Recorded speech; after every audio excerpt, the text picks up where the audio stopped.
আসসালামাইকুম, আশা করি সবাই ভালো আছেন। আমি ভালো আছি আলহামদুলিল্লাহ। আজকে আমি বেবি নকশি কাতার কাপড় নিয়ে আসছি, আমি আর্ট করব।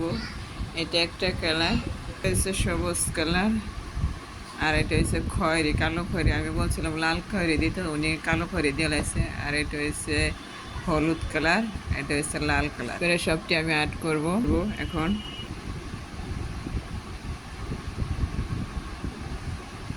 আমি এরকম সাইজের সবগুলো কালার 5 রকমের আইটেম দিয়ে আমি ফুলটা করব।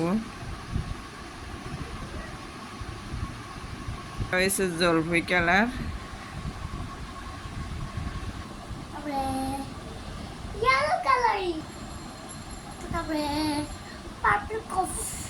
কেমন হয়েছে আমার কাজটা? যদি ভালো লাগে একটা শেয়ার, একটা কমেন্ট করে দিয়ে। আপনাদের বেবির কাঁথা লাগবে, শেয়ার করে কমেন্ট করে। আল্লাহ হাফিজ।